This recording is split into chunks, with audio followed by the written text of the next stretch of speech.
Welcome to the deep dive, everybody. We have a really dense, highly technical, and frankly, just totally fascinating stack of source material today. Yeah, it's quite the stack, honestly. It really is. So we are exploring a theoretical physics paper. It was published in 2026 by an independent researcher named George James Dukas. And for those of you out there taking notes, the document is titled, let me make sure I get this right, Derivation of Spin 1/2 and the Half-Integer Sequence from the Master Unification Equation in Transdimensional Unified Field Theory. Which is, I mean, quite the title. Yeah, just a bit of a mouthful. Right. So throughout our discussion today, we're just going to refer to this overarching framework as TDUFT. TDUFT it is. That's way easier. Yeah. Now, I want to be really clear about our mission for you today. We are taking this incredibly dense mathematical framework and we're decoding it. Exactly. Like, we are going to shortcut the complex equations, bypass all the impenetrable jargon, and just try to extract the core aha moments about what fundamental particles actually are. Because it's a lot to wade through otherwise. Oh, for sure. Specifically, we're zeroing in on their spin, and their charge. So the goal is to give you a front row seat to a really radical new proposition or the nature of the universe itself. And it is radical. It really is. Yeah. Because conventional physics often treats a property like quantum spin as like an arbitrary label, just this intrinsic, totally unexplainable property assigned to a particle. Right. They just kind of accept it as a given. Yeah, exactly. But TDUFT claims it can mathematically prove where spin comes from. And it uses geometry, standing waves, and surprisingly enough, the golden ratio. Which I know sounds wild, but we'll get into it. We absolutely will. Okay, let's unpack this. Because usually when you think about a blueprint or like a schematic for anything in the physical world, you expect visible logic. Right, something tangible. Yeah. You engineer a car, and the blueprint shows an axle and a motor. The mechanic points to it and says, that's what drives it. The axle turns, so the wheels turn. It's clean, it's physical, it's mechanical. We have this really deep psychological need, I think, for physical properties to have a visible mechanical source. Oh, totally. Like if something is spinning, we want to see the literal gear that makes it spin.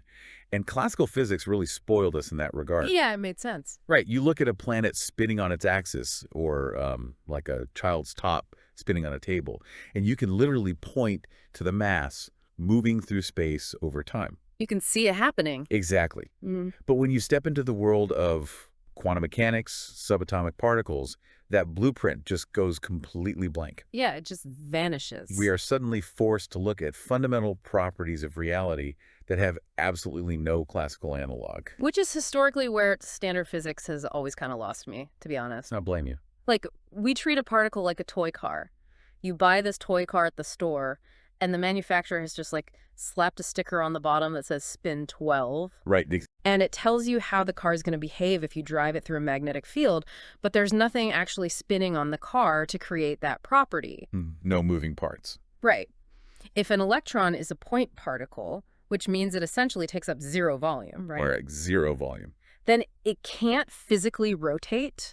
There's literally no surface to spin, yet it has angular momentum. It just feels like, I don't know, a mathematical sticker we slapped on there just to make the equations work. That sticker analogy really hits at the heart of what is essentially a century-old problem in physics. It's been a problem for that long. Oh, yeah, since the 1920s. Yeah. Experiments, like the really famous Stern-Gerlach experiment, they showed particles deflecting in magnetic fields as if they were tiny spinning magnets. Okay. But as you just noted, the math of a point particle rotating like a baseball, it flat out violates the speed of light. Wait, really? The speed of light? Yeah, because the surface of the electron, if it had one, would have to spin faster than light to generate the magnetic moment we actually observe in the lab. Oh, wow. Okay, so that's obviously impossible. Right, so physicists basically threw their hands up and said, well, okay, it's not actually spinning in space. It's just this intrinsic property. It just gave it a label. Exactly. They gave it a label, inserted a fraction 1/2, and just moved on. Wow. But TDUFT, this paper we're looking at, it argues that spin isn't a sticker.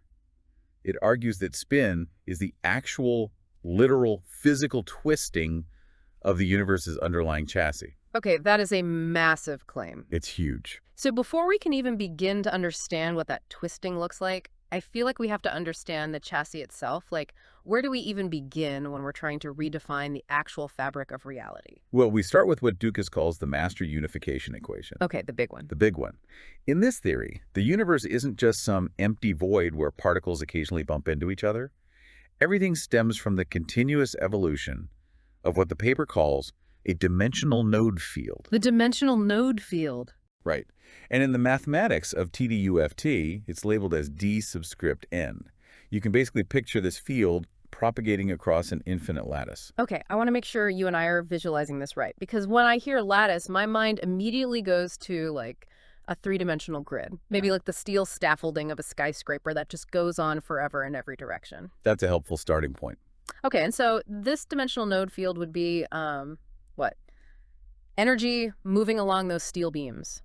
So the scaffolding visualization is good for the geometry, but we have to totally discard the idea of actual steel beams. Oh, okay, so no physical beams. Right. We aren't talking about rigid physical matter here.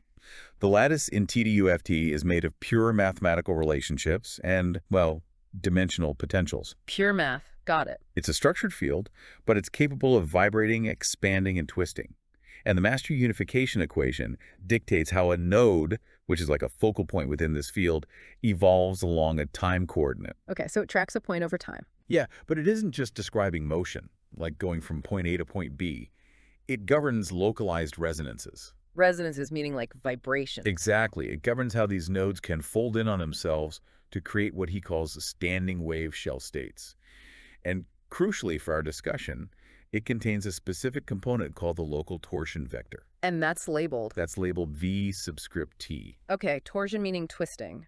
So this V subscript T is basically the mathematical instruction for how this invisible scaffolding is allowed to twist. That captures the essence perfectly, yes. The local torsion vector represents a geometrical twisting degree of freedom within the lattice itself. So it's built in. Exactly. It's a fundamental built-in capacity for the field to torque. And Dukas's core argument is that this purely geometrical twisting is the exact property that will eventually emerge into our physical reality as observable spin. Oh, wow. So to bring it back to the toy car analogy, Right. TDUFT is essentially saying the sticker is a lie. The sticker is a complete lie. The spin isn't just an arbitrary label we assign to a detached point particle. The particle itself is just a localized knot in this infinite lattice. And the skin is the literal physical twisting of the scaffolding at that specific coordinate. You have isolated the absolute fundamental paradigm shift of this entire paper. Okay. Because standard physics views the particle as an isolated object that somehow possesses spin. Like a trait. Right. Right. But TDUFT views the particle as an activity of the lattice. An activity. I like that phrasing. Yeah, so when a resonance in this field stabilizes, like when it stops just propagating outward like a flash of light and instead forms a closed, self-sustaining loop, we call that a standing wave node. A standing wave. Okay, if I'm picturing this right, is it kind of like plucking a guitar string? Yes, exactly like that. Because the wave travels down the string, it hits the bridge, and then it bounces back. And if you hit the right frequency, the wave bouncing forward and the wave bouncing backward perfectly overlap right. That's spot on. Which creates a shape that seems to just stand perfectly still in the middle of the string. Like it's vibrating intensely, but the macroscopic shape is localized and stable. That is a highly accurate comparison. In an open environment, a wave just dissipates. It loses energy. Right. But when the dimensional node field forms a standing wave on this mathematical lattice, it localizes. The continuous sweeping torsion field of the broader universe reduces down into a localized, highly specific two-state orientation at that particular node. Okay, I think I'm tracking. So that localized standing wave is what we perceive as a particle. A wave is the particle. Yes. And the continuous twisting of the lattice that sustains that wave. Yeah. That is what we measure as the particle spin. Okay, okay. If the universe is this vibrating, twisting lattice of standing waves, there has to be a rule book, right? Absolutely. Like there has to be some set of laws dictating how these waves form and how they interact. And normally you'd expect some insanely complex quantum calculus, pages and pages of impossible tensor equations. Which is usually what you get. Exactly. But here is where the paper took a hard left turn that genuinely surprised me.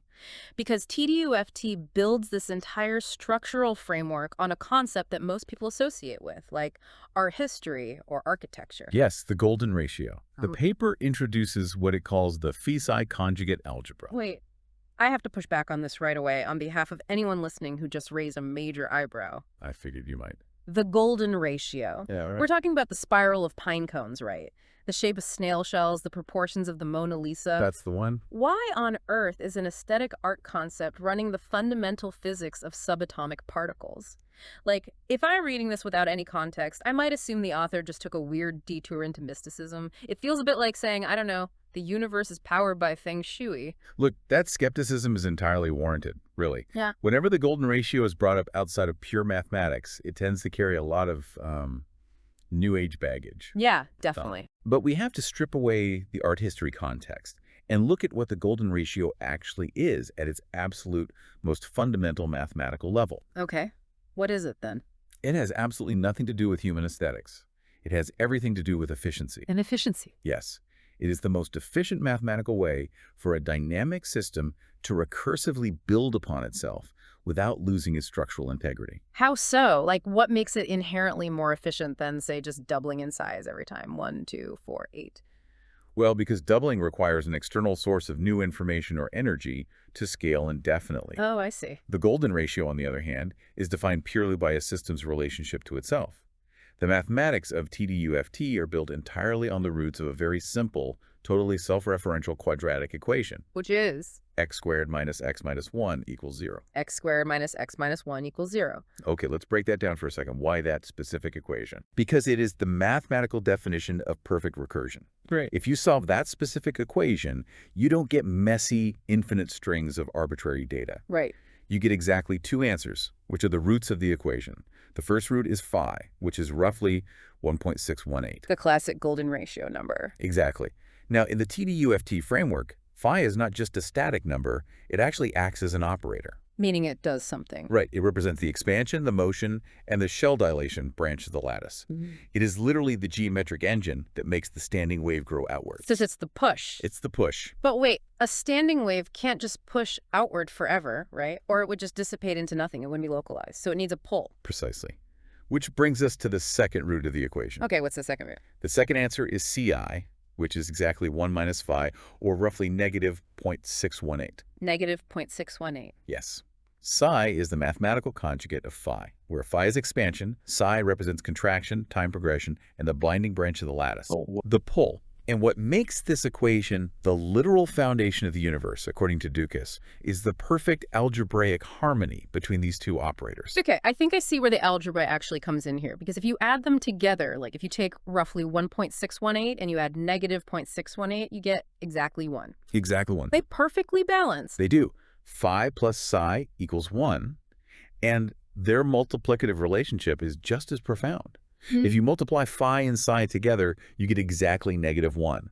Phi times psi equals negative 1. Wow, okay. There are no leftover fractions. There is no mathematical residue anywhere. So there are basically two halves of a perfectly closed whole system. You have this outward expansion force and an inward binding force, and they are just mathematically locked together in this loop. A self-sustaining recursive closed loop. Yes, they are literal geometric operators that determine how a localized standing wave breathes. Yeah, it expands outward through the phi operator, kind of reaching into the lattice, and then it binds or contracts inward through the psi operator, which maintains its localization. The golden ratio is simply the mathematical consequence of a universe trying to exist stably while being in constant motion. I actually really love that image. It's elegant, isn't it? Yeah, the standing wave is literally breathing. It exhales and expands at a rate of 1.618, and it inhales and contracts at a negative rate of 0.618. And that perfectly balances out to equal 1, which allows it to exist as a singular entity in reality. Exactly. It totally strips away the mysticism and just makes it a pure structural necessity. Right. But here, this raises a massive logistical problem. Always do. We have this beautifully balanced breathing mathematical lattice, right?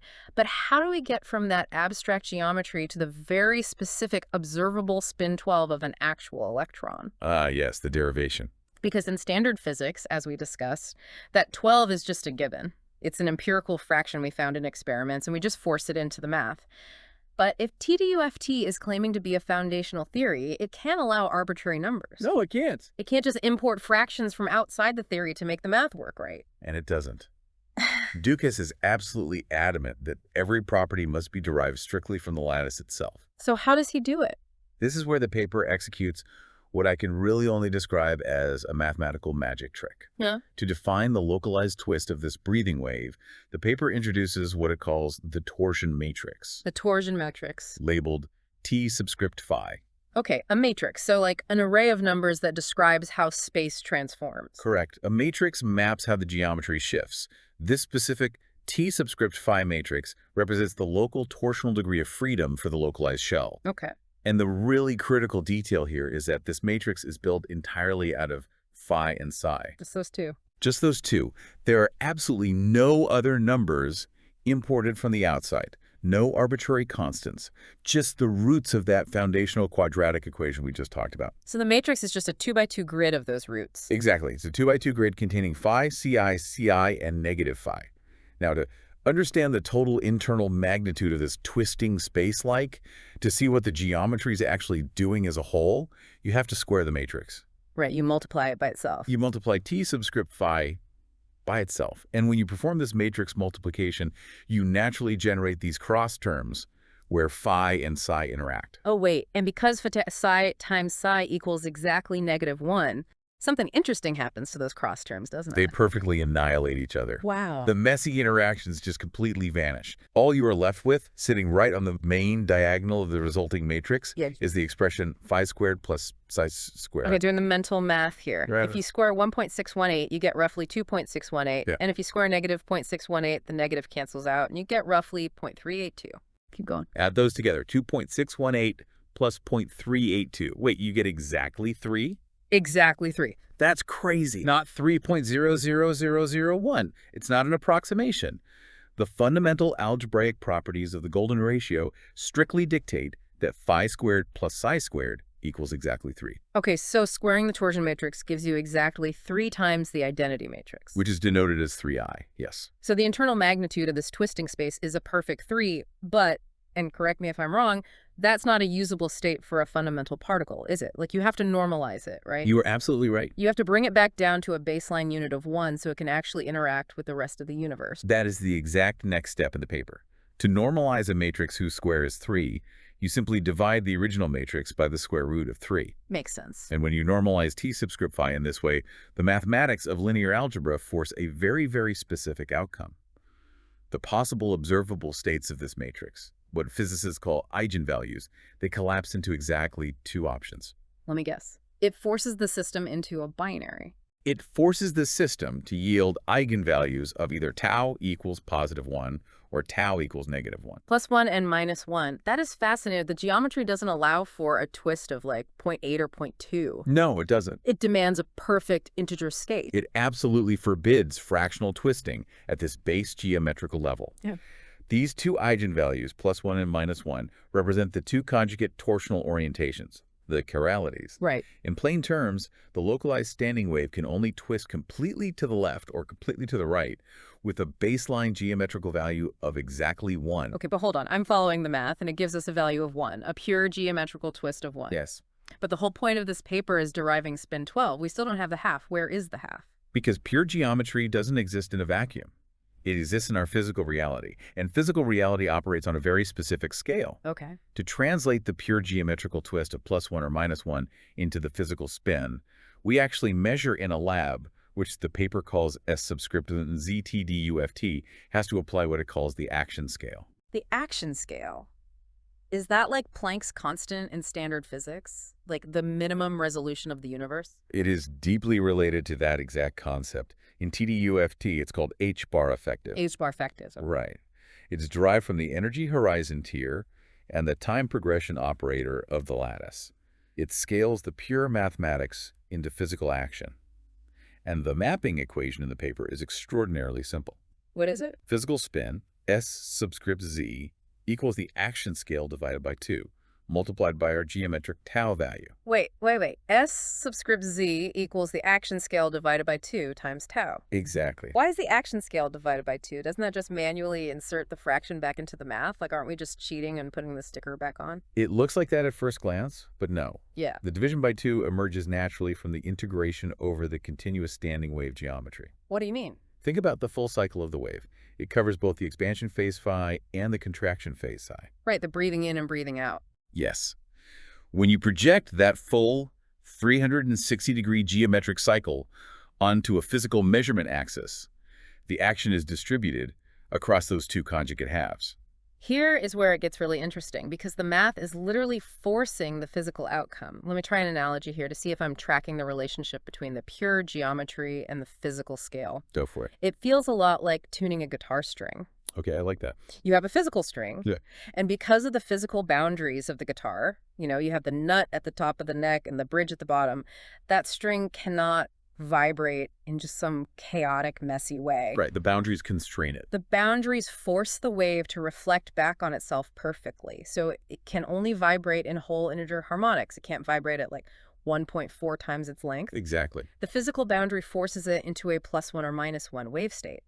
So in this case, the golden ratio mathematics of the torsion matrix basically act like the physical boundaries of the guitar, forcing the twist to exactly +1 or -1. That is an excellent visualization of the constraint.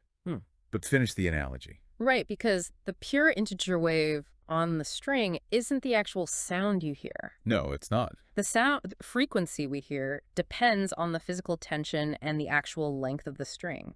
The pure math of the wave has to be scaled by the physical material. Yeah. So the action scale is basically like the physical length and tension of the universe's fabric. When you apply the universe's baseline tension to the pure +1 or -1 geometry, you get the physical measurement of 12. You've got it. The 12 isn't a random fraction we just made up. It's the strict geometric output of the normalized torsion matrix acting on the physical scale of the lattice. That perfectly summarizes the derivation. The 12 is the inevitable geometric consequence of the golden ratio lattice expressing a localized twist. Wow.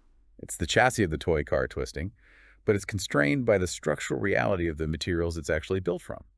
Dukas proves that you do not need to invent spin 12. It just happens. If you have a recursive standing wave built on phi and psi, spin 12 is literally the only mathematically possible base state that can exist. Okay, so we've established that the chassis is twisting. Yes. We have the math creating these two strict states, +1 and -1, scaling to 12 in our physical world. Exactly. But I feel like this forces us to confront a really uncomfortable question. I have a feeling I know what you're going to ask. Where is this actually happening? Right. Because when a quantum physicist measures an electron in a supercollider or, a laboratory, they don't see an infinite lattice. They certainly don't. They don't see breathing standing waves expanding and contracting with phi and psi. They just see a point of charge. So if this immense geometric architecture exists, why are we entirely blind to it? Why do we observe it the way we do? To answer that, we have to look at how TDUFT structures dimensions itself. Dimensions. Okay. Reality in this framework is not a flat stage where everything exists on the exact same level. It is structured in dimensional tiers. Dimensional tiers. And the really crucial distinction Dukas makes is the interface between what he calls tier D3 and tier D2. D3 and D2, are these just like 3D space and 2D space? It's a bit deeper than just spatial axes. D3 is the tier of mass emergence. For mass emergence. Right. It is the realm of spatial localization. It is where the full, continuous standing wave torsion actually happens. Okay, so the big picture. Yes. When we talk about the standing wave breathing, expanding with phi and contracting with psi, that entire complex rotating geometry exists fully in the D3 tier. So D3 is the actual thing. It's the localized particle and all its complex, twisting, mechanical glory. The gears are actually turning in D3. Precisely. But here is the massive catch. Okay. D2 is the tier of observable charge. It is the tier of polarity, of photons, and crucially, of measurement. Measurement. When we interact with a particle, when we hit it with a magnetic field or bounce a photon off it or measure it in a lab, we are fundamentally incapable of reaching into D3. We can't reach it. No, we are interacting with it strictly at the D2 interface. Therefore, the spin we measure in the lab is merely the D2 observable projection of the full D3 torsional configuration.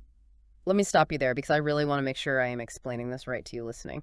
So you're telling me we never actually see the whole particle? Never. Human beings and all of our multi-billion-dollar super colliders, we are essentially blind to the D3 tier. We cannot measure the continuous D3 standing wave directly with discrete D2 tools. The tools themselves force a projection. Okay, it sounds incredibly similar to Plato's cave. Oh, that's a good analogy. Imagine you have a 3D object, let's say a spinning coin. like a quarter. Right. And you're spinning it on a table in a pitch black room.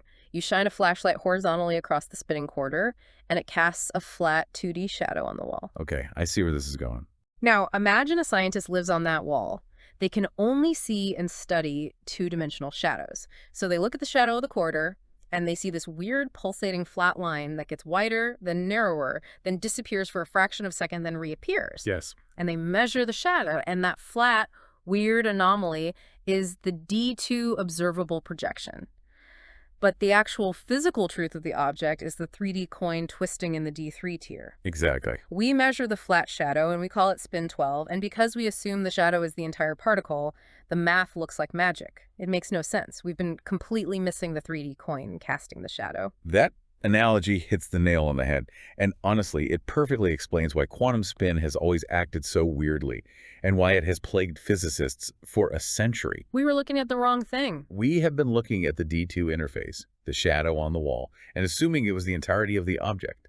Physicists couldn't figure out how a point particle could have angular momentum because a 2D shadow doesn't have the mass or volume required to spin. Right, a shadow can't spin. But once you realize the shadow is just a lower dimensional projection of an underlying D3 standing wave geometry, the paradox just vanishes entirely. That is a staggering paradigm shift. Like, it completely removes the spookiness from quantum mechanics and just replaces it with hidden but entirely rational geometry. It does.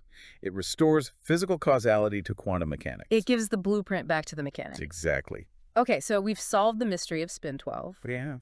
We've found the 3D quarter casting the flat shadow, but standard model physics has a whole ladder of spins. Like, particles don't just stop at spin 12. Oh, no, definitely not. There are composite particles, baryons, resonances, and they have spin 32, 52, 72.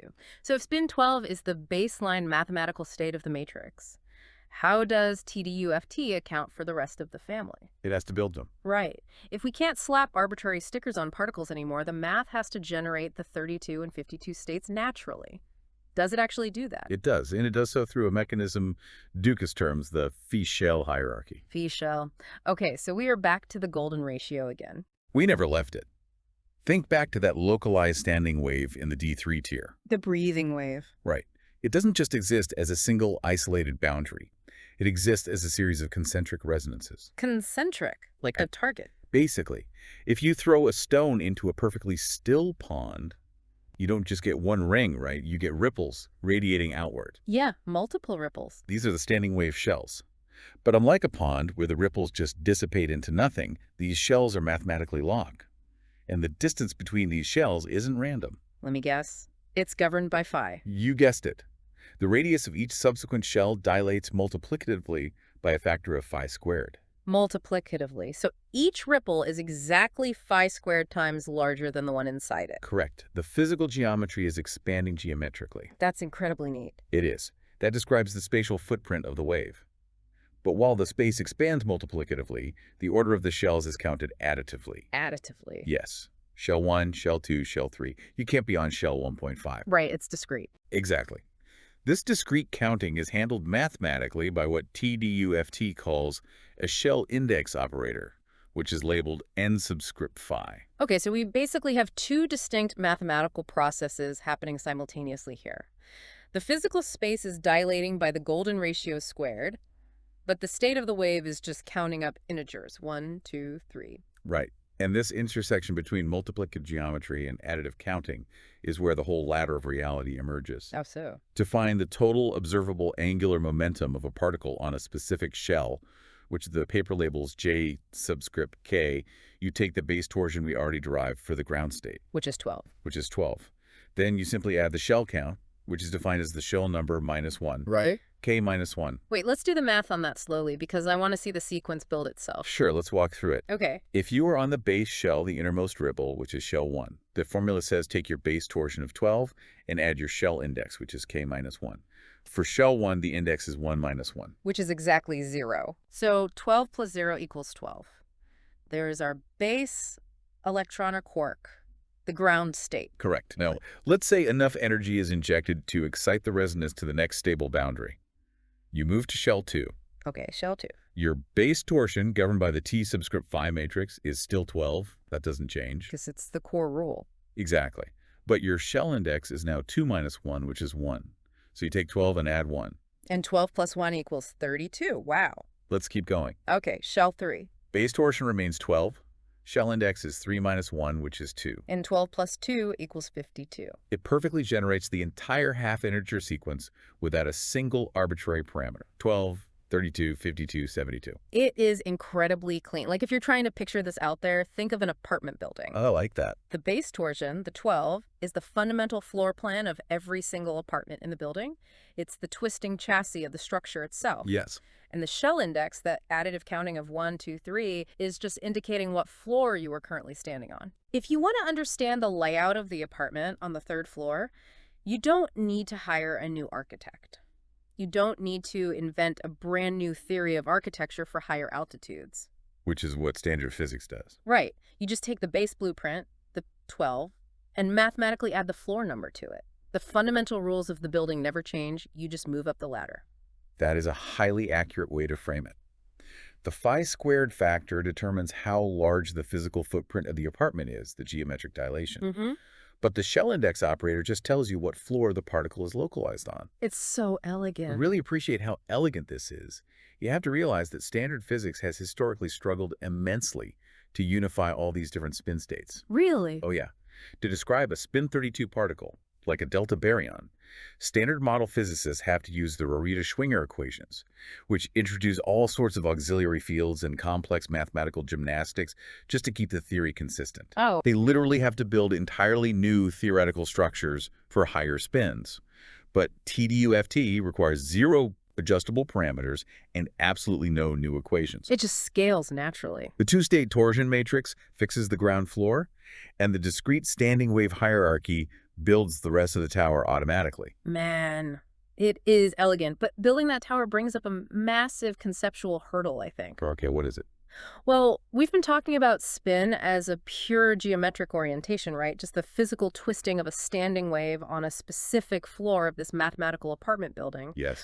But if you look at a particle like an electron, it doesn't just have spin, it has electric charge. It does. In standard physics, charge and spin are profoundly linked in how we categorize matter. Yeah. The electron has spin 12 and a -1 charge, so if spin is just a twist in the lattice, what is charge? Are they the same thing in TDUFT? This is one of the most vital distinctions in Duca's work, actually. Charge and spin are profoundly related, but they are absolutely not the same thing. The paper explicitly states that charge does not equal spin. Okay, good to know. However, and this is the crucial part, they both emerge from the exact same structural root. The same root? What is that root source? It is an operator Ducas calls the spin director, labeled S subscript D. The spin director. I'm sorry, but it sounds like an executive title at a quantum mechanics factory. Like, please report to the spin director on the 3rd floor. It kind of is, honestly. It essentially acts as the orientation architect for the particle. Oh, okay. The spin director determines how the localized D3 resonance is fundamentally aligned within the entire dimensional lattice. It is the absolute core vector of the node. So it's the master orientation. Exactly. Now, how that central orientation is projected out into the universe determines whether we observe it as electric charge or as quantum spin. I see. Let's look at the mechanics of charge first. Charge is defined in the paper by something called the charge triad. Triad meaning 3 interacting parts. Yes. The formula for the charge triad is the spin director orientation multiplied by the dimensional polarity branch, multiplied by the vibration direction operator. That's a lot of variables. It is. It requires these 3 distinct axes of alignment to generate what we physically feel as electric charge. So charge is a 3-dimensional projection. Yes. Wait. If charge is built on 3 axes, does that explain why quarks have fractional charges of 13 and 23? You've just deduced one of the major victories of this framework. Really? Yes. In standard physics, the fact that an up quark has a positive 23 charge and a down quark has a negative 13 charge is just an empirical fact. We just observe it? We measure it, we write it down, but we don't know why the universe chose the denominator of 3. Right. In TDUFT, because charge is a triad, a 3-axis branch and vibration projection, partial alignments along those axes naturally result in fractions based on thirds. That is mind-blowing. It is geometrically impossible to have a charge fraction of 15 or 17. The geometry strict dictates the denominator. So charge fractions are thirds because charge is a 3-axis projection. Exactly. But spin, as we derived earlier, is a 2-state torsion projection. It's based entirely on the two conjugate chiralities of the phi-psi matrix, the +1 and -1. Yes. That's why spin is governed by halves and charge is governed by thirds. They share the same underlying spin director, but they project into our D2 observable universe through entirely distinct geometric rules. Precisely.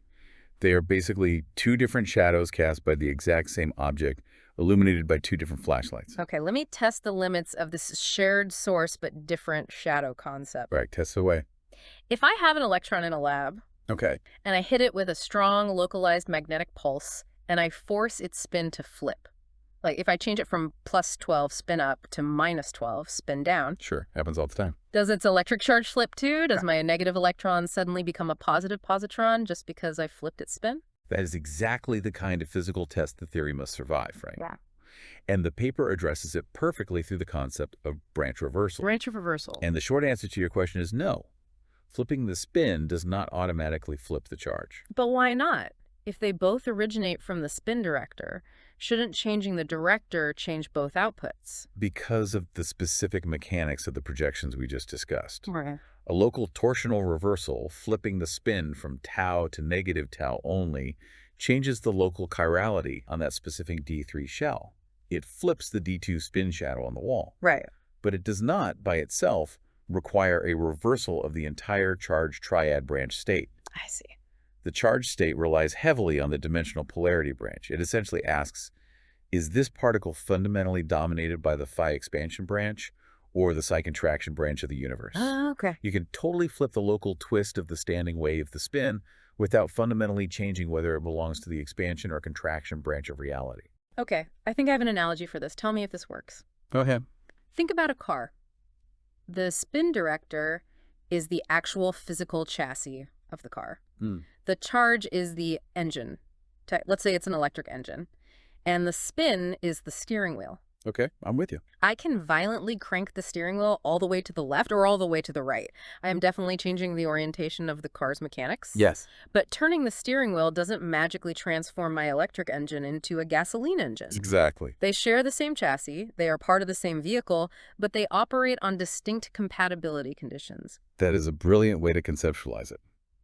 The steering wheel, the spin, and the engine type, the charge, are independent variables, but they are bounded by the exact same chassis, the spin director. It just makes so much intuitive sense. The mathematics of TDUFT allow for torsional flips without requiring branch reversals, which perfectly mirrors what we actually observe in particle physics.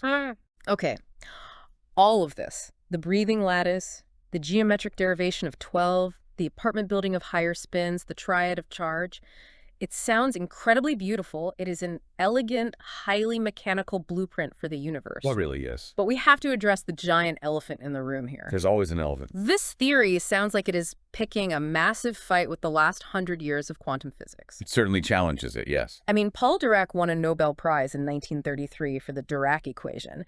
It is the absolute bedrock of relativistic quantum mechanics. It perfectly describes fermions, it predicts antimatter, it encompasses spin. Right. How does this golden ratio geometry square with the unquestioned status quo of standard physics? Is Dukas literally standing up and saying Paul Dirac was just wrong? This is where the paper is remarkably nuanced, I think, and avoids the trap that a lot of independent theories fall into. Oh. It doesn't say Dirac was wrong. It says Dirac's mathematics are an observable low-tier representation of a much deeper reality. Low-tier representation. I'm sorry, but that almost sounds like a backhanded compliment. Like, you did a good job for the tier you were on, Paul. I know how it sounds, but it's not meant to be an insult. It's a rigorous mathematical statement about dimensional limits. Okay, untack that. Let's look at standard physics. To make the math work for fermions, physicists use mathematical objects called spinor fields. Right. They use complex 4x4 matrices called gamma matrices. And they manually insert the action scale, h-bar, by hand, just to force the units to match reality. Okay, but it works. Right, and it works. It works beautifully for predicting experimental outcomes. But Dirac's equation is descriptive, not explanatory. Meaning? It doesn't explain why those matrices work, or why the field behaves that way geometrically. It just provides a mathematical model that perfectly mimics the behavior of the shadows on the wall. So Dirac wrote the ultimate rule book for the shadows. Exactly. TDUFT claims that Dirac's formalism is exactly what you get when you try to describe a D3 standing wave geometry using only D2 measurement tools. The gamma matrices in Dirac's equation aren't arbitrary mathematical tricks. Dukas proves they are the low-dimensional mathematical shadows of the pure phi-psi torsion matrix we talked about earlier. Wait, really? Yes. The two spinor components in standard physics that physicists use to calculate spin states. They are just the observable shadows of the two torsional chiralities we discussed. Tau equals +1 and tau equals -1. That is just... So what does this all mean for the future of physics? If I'm hearing you correctly, TDUFT isn't throwing out the last century of standard physics? Not at all. It's basically claiming to have found the source code behind the program that standard physics has been running all along. Exactly. To use a computing analogy, it's like Dirac wrote a brilliant, flawless user manual for the software based strictly on how the pixels behaved on the monitor. He figured out exactly what the program does. Perfect analogy. But Dukas is claiming he's opened up a physical computer case, taken out the motherboard, and mapped out the actual silicon architecture that makes the software possible in the first place. That is the exact claim of the paper. TDUFT provides the physical geometric origin for the entire two-state spin sector. The Dirac-level description is just the observable representation of that deeper golden ratio standing wave structure. Incredible. The theory is completely parameter-free at its internal algebraic level. It doesn't need to insert random fractions or adjust coupling constants to fit the experimental data. It doesn't need the stickers. No stickers. The pure mathematics of the lattice itself inevitably dictate the existence of matter exactly as we observe it. Okay, let's take a collective breath and recap this journey for you, because we have covered a staggering amount of conceptual ground today. We really have. We started with the frustration of the blank blueprint, right? The idea of spin as a random label, just a mathematical sticker slapped on a zero-dimensional point particle. Yep. We then moved to TDUFT's radical proposition that spin is the literal, physical, geometrical twisting of a dimensional node on an infinite lattice. The scaffolding. Exactly. We explored how that lattice isn't random, but is powered by the recursive efficiency of the golden ratio, breathing through phi expansion and psi contraction. Which is such a beautiful concept. We walked through how squaring the torsion matrix mathematically annihilates the cross terms and forces a perfect two-state outcome of +1 or -1. Which perfectly derives the 12 physical state without making up numbers. Exactly. And we didn't stop at the ground floor. Nope, we went up the apartment building. We saw how moving up the standing wave shells, dilating multiplicatively but counting additively, gives us the entire ladder of higher spins without needing completely new theories. The fish shell hierarchy. And finally, we explored the charge triad, which beautifully explains why charge operates in fractions of thirds while spin operates in halves, proving they are totally distinct but unified projections of the same underlying spin director. Exactly, you summarized it perfectly. So, bringing this all back home, why should you care? Obviously, it is fascinating abstract physics, but how does understanding the mechanics of a D3 lattice change how you view your place in the universe? Well, I think it matters deeply because it champions a unified, highly logical view of reality. How so? We are often taught, implicitly or explicitly, that at the quantum level, the universe is just a messy, chaotic collection of random rules and probabilities that defy human intuition. Yeah, that is just inherently unknowable. Right. It can make reality feel really ungrounded. Right. But TDUFT tells you that the universe is not a random grab bag of weird phenomena. It is a profoundly elegant, self-organizing geometric structure. It brings back the logic. Everything from the macroscopic swirl of a spiral galaxy down to the inviolable twist of a single electron is governed by the exact same recursive balancing architecture. It means reality has a blueprint, and that blueprint is mathematically beautiful and mechanically sound. It literally gives the gears back to the machine. It makes the universe make sense again. It does. But before we sign off, I want to leave you with one final, slightly haunting thought to mull over. Oh, this should be good. So while I was reading through this massive, dense paper, I noticed a tiny, easily missed detail buried deep in Appendix C11. Okay. Dukas is basically listing the future work required, like the things that need to be fully analyzed for TDUFT to be comprehensively mapped out. And he casually mentions that physicists need to understand the role of, quote, entropy current dynamics in transitions, coherence loss, and torsion state stability. Ah, yes. The entropy current. It's just a footnote.